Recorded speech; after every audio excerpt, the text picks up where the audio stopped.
Itong items nila sa is ayan. Ayan, mga damit ng parang mga pang-harapo.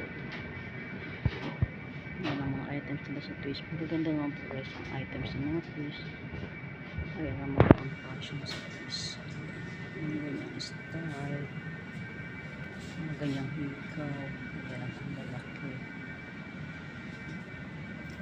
Ayan siya para siyang neo color.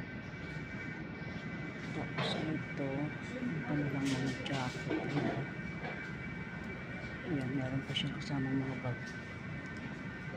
Mga trousers. Ayan, ang kanilang mga turn-turn na jacket. Kaya lang hindi ko bet ang kanyang mga tela. Kasi mga pang-arabo talaga. Ayan, dress. Ayan.